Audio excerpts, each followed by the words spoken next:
Reason I had to move out of my flat. I was home alone.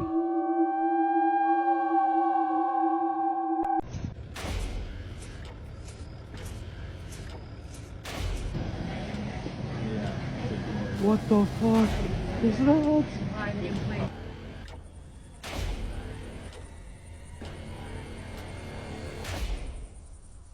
Take a picture this way. Dude, look at this thing. That thing is so ugly. Where the hell did you find that thing?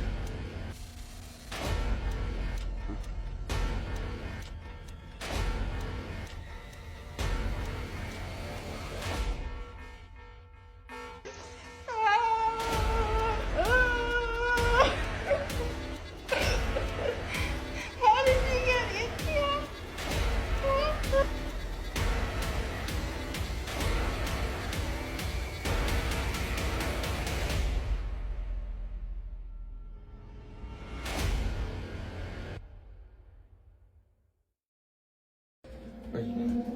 You ain't Johnny. You're not a Skywalker.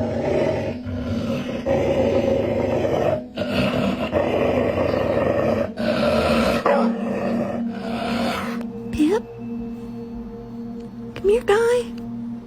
Buddy.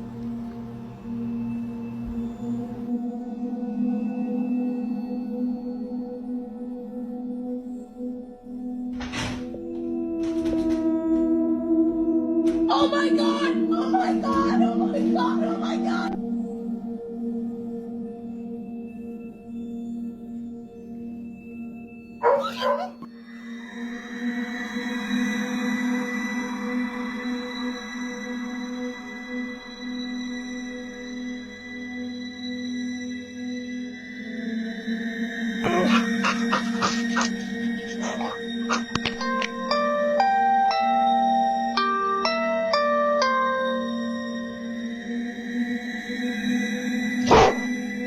I am so excited to see Terrifier 3 tonight. I can't wait.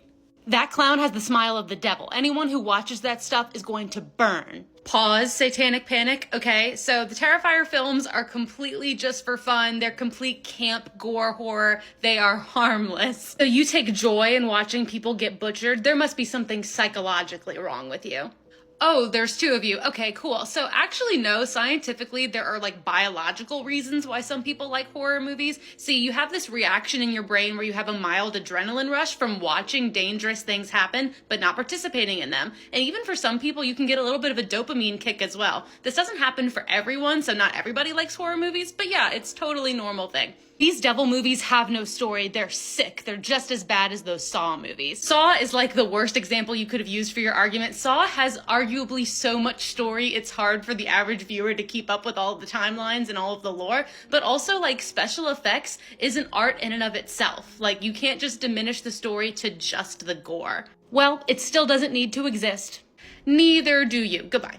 Terrifier 3 fans, Terrifier fans, Ice 9 Kill fans, holy shit, you're gonna love this. I'm Chuck, I'd love to be your movie guy. Hit the like button, give me a follow, and Ice 9 Kills is dropping its new music video, A Work of Art, tomorrow on October 10th. I seen this after the Terrifier 3 world premiere, and I can promise you it's the most brutal and glorious heavy metal video ever made. So let's watch it together before this gets taken down.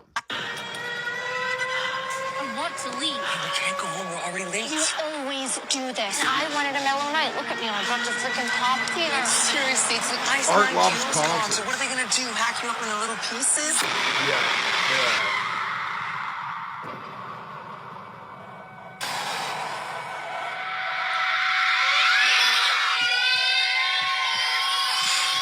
You guys are gonna love this shit. It's crazy.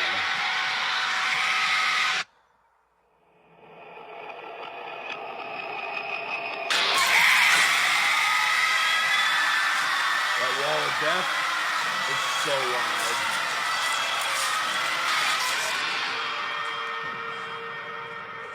You're gonna love this shit. It's crazy. This video is batshit crazy. Don't miss it. I'm Chuck. I'd love to be your movie guy. Hit that like button. Give me a follow.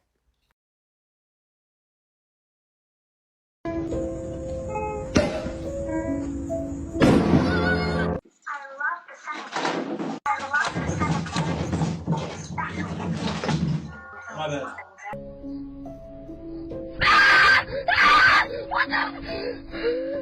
What's wrong with you? Dude, you don't even know what I've been going through. This ride's over! Get out! Some service. So there's this.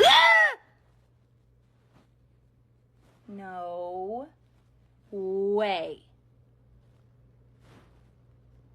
You're done.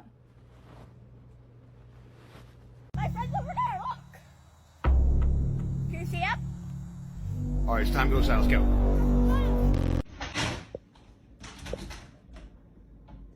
Oh my god! Oh my god! Oh my god! Oh my god! Oh my gosh! They even hit their door!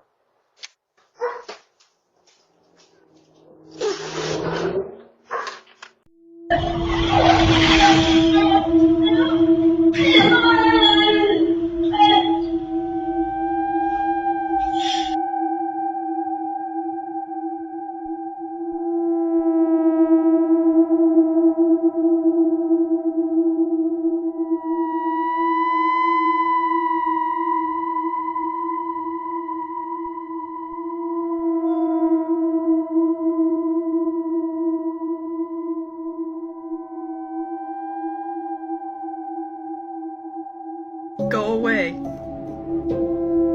Don't come any closer.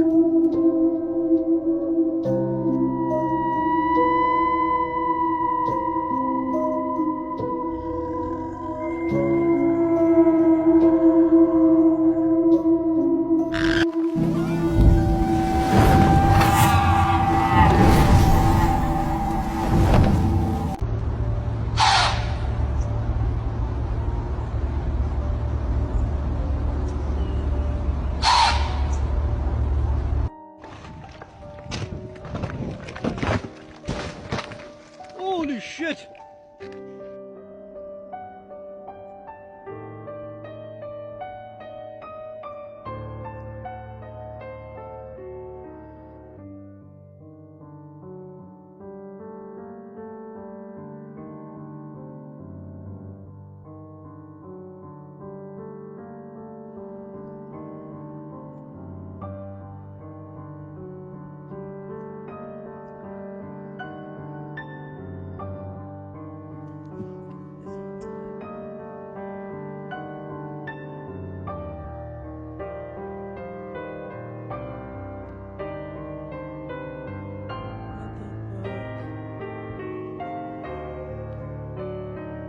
Just heard it open my door.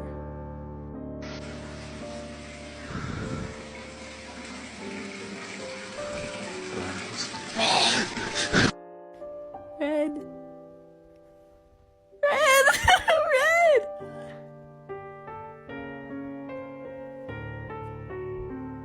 But my puppy playing tug-of-war with a ghost.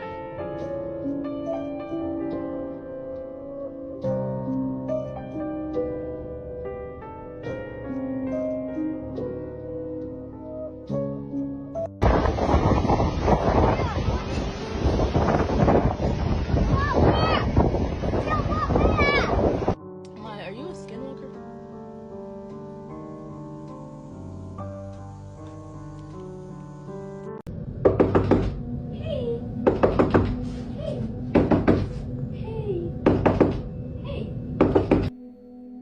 See, and you think I'm crazy. The first time I'm here by myself, there's a picture on the floor, and it just... Oh, there's a skinwalker. Look at him.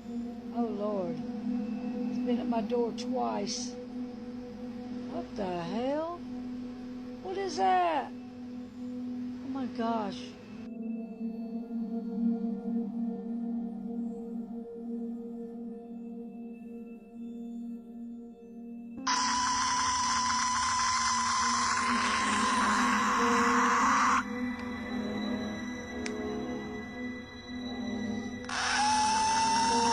Out. Come on, man. Oh, I'm not fucking playing. Oh my god, what the fuck is that? There's nobody in this fucking store, dude. It's freaking me out, bro. It's freaking me out, bro. Come on, where you at? Like, come on. Bro, you gonna sit here and show yourself in front of me.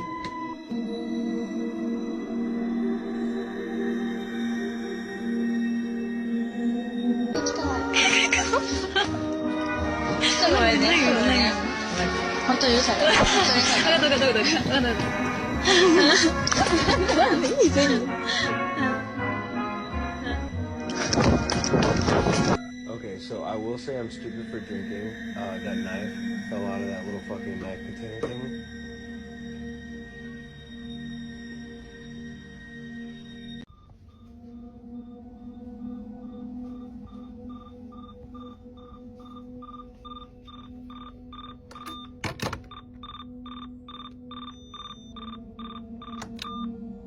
Just walking down the trail, me, Gavin, and Greg. Say what's up, Gavin.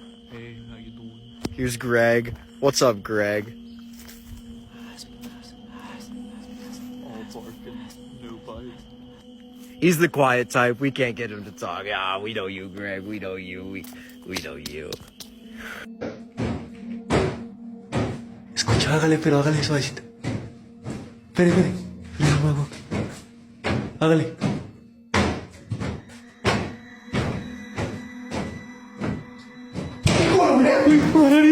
This is on the horror film. This is in my house.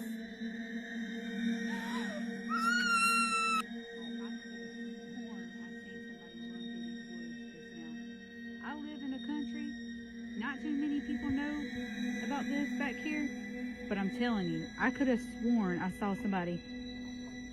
Oh my goodness. Hey, Zach. I could have sworn. See, Zach, there is a man over there. What? I'm not even playing. You need to go check it out. There is somebody over there. I'll go check. Hiding by our tree. Right now. I'm not even. Be careful. I just seen him over there by that tree, Zach. Zach, be careful. I'm not even playing. Zach, he's right there.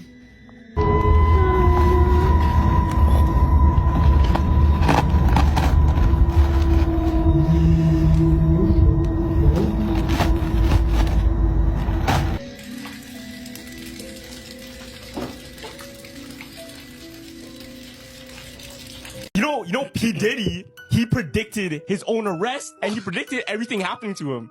What'd he say? He snitched on himself way back in the past, but it flew over everyone's head. What? Show me the Check this video. out. Show me the video. Look. I'm gonna play you the whole thing. Yeah. Oh my gosh, bro. So there's this creator, and he was pretty much breaking down what they're calling a prophetic song. Because it pretty much predicts what happens to him, how he gets arrested, and everything like watch. Nah. It's been a prophetic song. This is it. In 2001, P. Diddy and G-Dep released a song called Let's Get It. So this is the features song. on the second verse where he opens up by saying this. I run this city, send the cops, DA, defense, come get you. And why? Because he's the one that paid off the cops, remember? And the guy, recently, this mayor, what happened? He got arrested. Yeah. He got arrested because he was getting paid by Diddy, and they found out. Cops, DA, defense, come get you. Ironically, the number 24 on Diddy's jersey was the year he was arrested. Oh, that's Diddy continues the his verse, jersey but not had so the subtle. number 24. He was arrested on 2024. Warning to his peers. Cats wanna leave me for dead, you coming with me. You coming. Oh, what's that predicting? Not just him, but his peers and people are coming with him because obviously they're gonna crack down on the whole case. And he literally got. Coming to the end of his verse, Diddy suggests a possible hiding place. Hide out in Egypt. That's good. The craziest part of this story is Diddy didn't even write his verse. This is what's crazy. He didn't write the verse. Who wrote it? 50 Cent did. No. All right, 50 Cent wrote it, right? Who's doing the Diddy documentary? 50 Cent. 50 Cent. Yo. 50 Cent is smart as fuck. That's why 50 Cent's my GOAT, bro. Yeah, no, because That's why 50 Cent's my GOAT. Like, he's so fucking smart. Who else has a book with the guy that wrote 48 Laws of Power? Just 50 Cent? Come on. Now check this out, look. Make his money. Oh, the G-Dep joint. Yeah. He wrote that? And to top things off, 50 also wrote Diddy's verse on the I Get Money remix. This is what's crazy. In the remix, 50 Cent wrote another verse for him. Bro. On the song he already wrote, but he added verses, and listen to this. Where he has him saying this. Gold nose, but Diddy did it. Shootout. Are you serious, man? God damn. No, this is. So 50 Cent was playing 3D fucking chess and he knew that he's up to no good.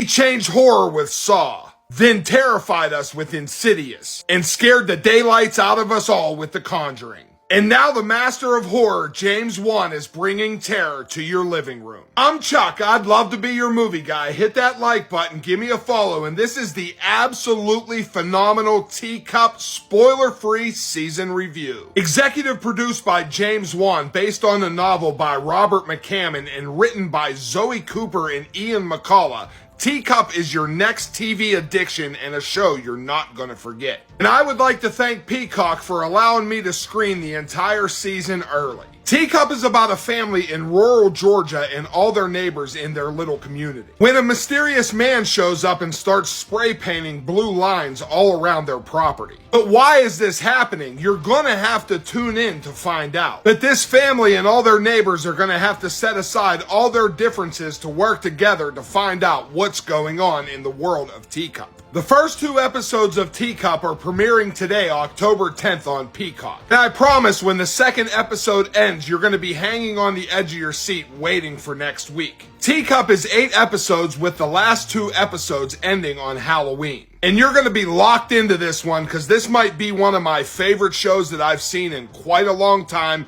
and it's here just in time for spooky season. So make sure you head over to Peacock and watch Teacup. I'm Chuck. I'd love to be your movie guy. Hit that like button. Give me a follow. The 10th graders that Carly hangs out with all had their little emergency system. And that is to basically just mass text all of their friends telling them, my life is falling apart. You need to help me. And quote, I fucked up. March 19th, 2024. That's exactly what 14-year-old Carly Gregg texts all her friends after school one day. And they start panicking. What's going on? Carly responds, I fucked up. I need help. I need help. When one of her friends asks, why? I can't tell you why. Another guy friend asks, should I call 911? To which Carly responds, you can't do that. One friend hops up on his bike and starts making his way over. And when she gets to Carly Gregg's front door, Carly's standing there. She does not appear to be in the middle of an emergency. In fact, she seems calm. So what was all of that? Carly asks her, are you squeamish? I need you to not freak out. I'm not gonna freak out. What's going on? You're not squeamish, right? Have you ever seen a dead body?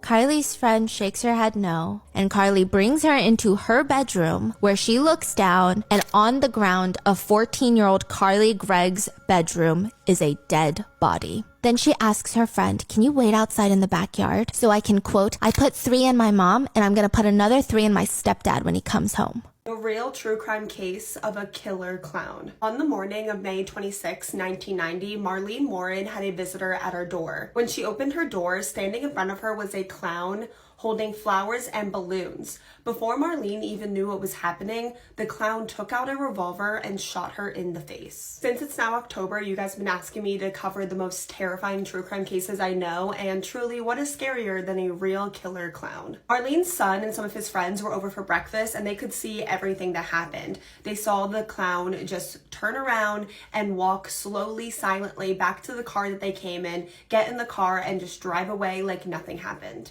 Marlene was rushed to the hospital but sadly passed away 2 days later from her injuries. When a woman is killed, the first person that investigators look at is the husband. Marlene and Mike Warren owned multiple properties and businesses together, but they were also having severe marital problems. Marlene suspected that her husband Mike had been having an affair and that she was even afraid for her life. She told multiple people before she passed away that if something happened to her, her husband was the one that did it. But her husband had an airtight alibi. It could not have been him that came to her house dressed like a clown and had shot her. Could he have hired someone? And what about the woman that he was having this rumored affair with? That woman was Sheila Keene. Sheila was also married actually to a member of the KKK. And it was pretty well known knowledge that Sheila and Michael were having an affair, that they were sleeping together, although they always denied it. They claimed that they were just friends. But even Sheila's own neighbors thought that Michael was her husband instead of her actual KKK husband because of how often Michael was over at her house. But just because two people may or may not be having an affair is not enough to charge someone with murder. Well, luckily, the investigators started to gather a lot of convincing evidence. They were able to track down the costume shop where the clown costume had been purchased. The owners of the costume shop said that 2 days before Marlene was killed, a woman with dark brown hair and big brown eyes came after closing to the shop, frantically saying that she needed to get in because she needed to get a clown costume. This would be, typical behavior if it was the day before Halloween, but this was in the middle of spring. And the owners of that costume shop were able to identify Sheila as that woman from a photo lineup. And the same description of the same woman, long brown hair, big brown eyes, was seen at the Publix grocery store right near Marlene's house the day that she passed away, purchasing those flowers and balloons that the clown was holding. 4 days after Marlene was killed, the same car that the clown was seen driving was found abandoned in a parking lot 8 miles away. In the backseat of the car was a Publix grocery store bag, so things are lining up, and inside of the bag were orange wig fibers, likely from the orange clown wig. And that same car had actually been reported stolen. It was from a used car shop. A used car shop that Marlene's husband Michael was the owner of, so things are not looking good. And speaking of Marlene's husband Michael, investigators do not trust this man. They believe that Michael and his mistress Sheila were the ones that killed Marlene, so they start investigating every single aspect of Michael's life. They start investigating his businesses. Remember, him and Marlene owned a lot of businesses together, and they actually found out that Michael had been committing a lot of fraud through his businesses. They actually charged him with 43 counts of fraud and racketeering, and he went to prison for 3 years because of this. After his release, him and Sheila both just kind of disappeared. They both left the area and no one knew where they went. And that's all that the investigators had for a really, really long time. This case went unsolved for years and years. Luckily, the investigators could not let this case go. Even independent journalists were unable to let this case go. They demanded that Marlene's case did not go unsolved. And what they were able to find next was shocking. Turns out, 12 years after Marlene was killed, her husband Michael married Sheila in a secret wedding. Now remember, Michael always denied having an affair with Sheila. Sheila, who is the prime suspect in his wife's murder. He married the prime suspect in his wife's murder 12 years later in a secret wedding. It's like super suspicious. It had been years since Marlene had been killed, and investigators and independent journalists were able to work together and finally track down Michael and Sheila. Turns out, after being married in secret for a little bit, the two of them actually moved states together. They opened a restaurant together. Sheila had dyed her hair suspiciously the same color as Marlene's hair, looking like her husband's dead wife, kind of weird. Sheila was also going by a new name, and everyone that knew Sheila and Michael in this new area that went to their restaurant all the time had no idea that the two of them had ever been married before. They did not know that Michael had a dead wife. They knew nothing about any of this. This is when we found out that the investigators were actually holding on to a really, really big piece of evidence. They had DNA that was left in that car that the clown had drove that was abandoned in that parking lot. But DNA testing was not the same in the 90s that it was now. But the investigators kept onto it just in case DNA testing ever got better. So they start retesting all of their old DNA, and that's when they finally linked Sheila's DNA to the DNA that they found in the car. It had been 27 years since Marlene had been killed, and Sheila was finally arrested for murdering her on September 26, 2000. 2017. And I bet for those nearly 3 decades, Sheila believed that she had gone away with it. They actually found a photo that was taken years after Marlene was killed of Sheila at a Halloween party, and guess what she dressed up as?